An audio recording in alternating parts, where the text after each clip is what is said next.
Eh, Lalu Allah lewat perbuatannya yang ajaib menghentikan Abraham di menit terakhir lewat malaikat. Tuhan di titik yang paling kritis waktu itu, dan Allah memberikan yang lain untuk dikorbankan, bukan Ishak. Jadi kami orang Kristen memandangnya seperti ini. Allah melepaskan saya. Allah melepaskan saya.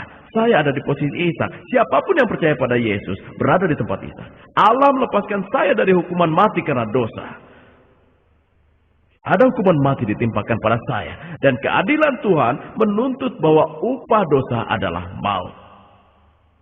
Dan adalah pantas kalau saya seharusnya mati dan pergi ke neraka. Tapi apa yang terjadi? Allah menyediakan korban bagi dirinya sendiri. Yesuslah korbannya yang disalib. Jadi bila Anda melihat pada Yesus, Anda percaya padanya, Anda menerimanya dalam hati Anda, maka keadilan Tuhan telah dipenuhi. Sembarangan orang yang mati bagi saya tidak cukup, tapi Yesus mati untuk saya itu istimewa.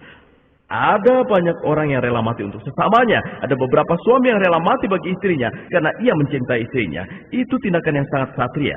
Itu tindakan yang indah. Tapi saya sedang bicara tentang penyelamatan dari dosa, bukan penyelamatan dari hal-hal kecil. Penyelamatan dari hukuman kekal dari neraka, dari api neraka. Pengorbanan apapun tidak akan cukup. Tidak akan cukup. Perjanjian baru, bagian dari Alkitab Kristen berkata, Allah, dia bicara untuk orang percaya, tentu saja orang Kristen. Dan ia bilang, Allah menyelamatkan kita tidak lewat darah atau korban darah kambing, sapi, binatang, apapun dan apapun itu. Saya mengatakan ini bukan untuk melukai perasaan Anda, tapi ia menyelamatkan kita lewat darah anaknya sendiri, Yesus Kristus. Itu sangat sentral, begitu sentral di perjanjian lama, perjanjian baru, dan setelah perjanjian baru. Karena pengorbanan Yesus di kayu salib, hutang dosaku dibayar lunas. Di mata Tuhan ada daftar dosa yang harus dihukum di dalamku. Tapi Yesus berkata, kenakan semua itu padaku. Kenakan padaku. Daftar itu dikenakan kepada Yesus. Oke?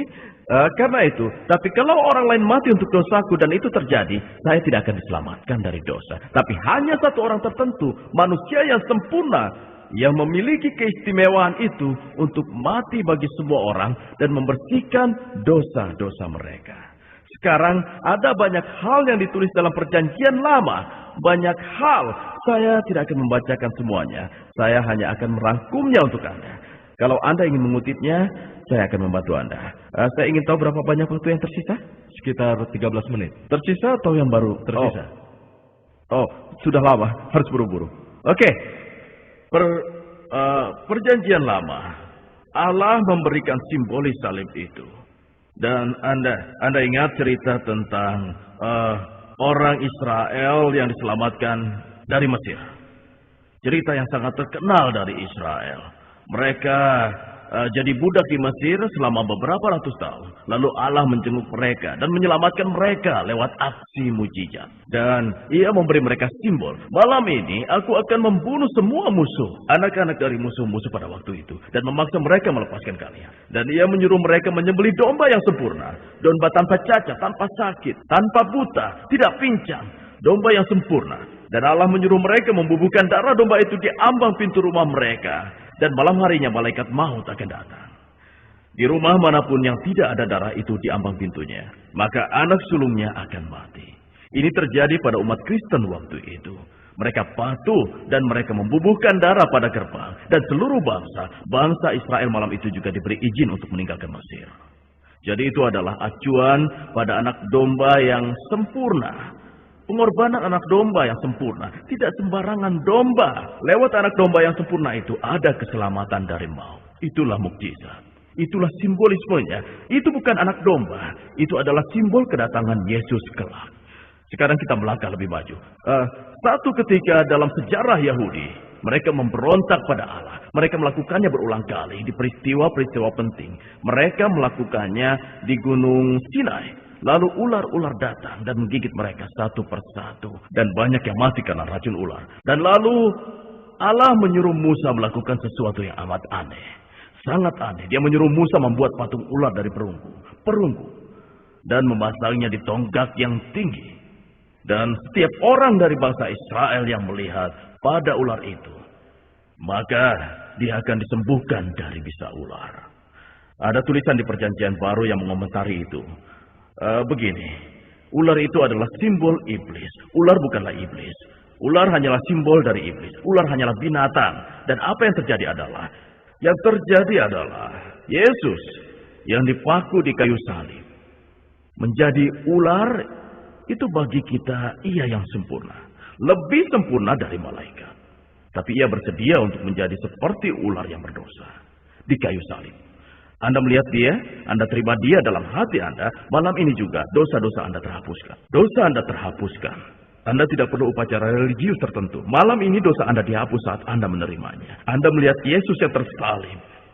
Itu begitu sentral. Begitu sentralnya salib itu dengan kepercayaan Kristen. Begitu sentral. Dan sepanjang sejarah bangsa Yahudi, Allah banyak menampilkan simbolisme. Simbol-simbol yang menandakan pengampunan dosa. Ia berkata bahwa Anda bawa anak domba yang tidak bercacat.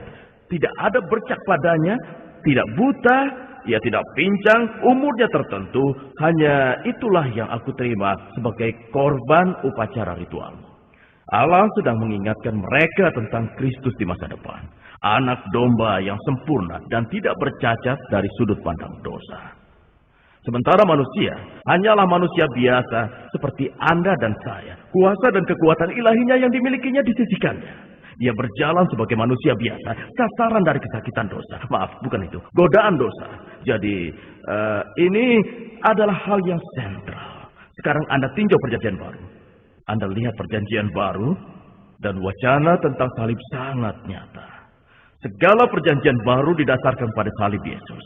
Paulus berkata, Rasul Paulus, salah satu pemimpin terkenal dalam Perjanjian Baru berkata, aku mengabarkan Yesus yang disalib. Tidak kurang dari itu. Banyak orang ingin Paulus mengotbahkan iman Kristen, kekristenan minus salib.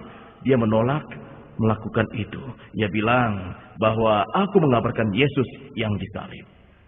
Itu hanya kebodohan dari mata orang-orang yang tidak ingin percaya. Salib itu kebodohan dari sudut pandang mereka yang secara alami berkata, mengapa Tuhan kalian mati di salib? Itu terdengar bodoh sekali. Itu terdengar bodoh, tapi sebenarnya itulah kebajikan Allah. Itu kebajikannya. Kebajikan Allah itu berbeda. Allah harus memenuhi keadilannya sendiri. Dan Allah harus jadi manusia tidak berdosa yang mati menebus dosa dunia. Hari ini, siapapun yang percaya pada Yesus yang meninggal di kayu salib, ia dikuburkan, setelah 3 hari ia bangkit. Ia mengalahkan maut setelah 3 hari dan menerima kuasa ilahi lagi. Siapapun yang menerima tindakan itu, dosanya dicuci bersih. Tujuan Anda berubah dari neraka menuju surga. Ditambah banyak anugerah lain. Ini hanya satu anugerah utama dari Yesus yang mati di salib. Sekarang, Perjanjian Baru sepenuhnya didasarkan pada salib. Anda hilangkan salib itu, seluruh Alkitab tidak layak dibaca. Maksud saya, seluruh Alkitab baik Perjanjian Lama dan Perjanjian Baru. Ada satu pasal Yesaya 53, begitu jelasnya, begitu jelas, tertulis tentang Yesus yang menderita dan mati. Begitu jelas, amat sangat jelas, Yesaya pasal 53. Sekarang yang terakhir, saya masih punya beberapa menit kan? Sekarang yang terakhir, di kitab terakhir Perjanjian Baru. Itu adalah kitab nubuat tentang apa yang terjadi di surga. Satu hamba Tuhan bernama Yohanes yang rasul. Ada 2 Yohanes di sana. Salah satunya Rasul Yohanes. Ia melihat penglihatan tentang surga. Dan ia mengatakan tentang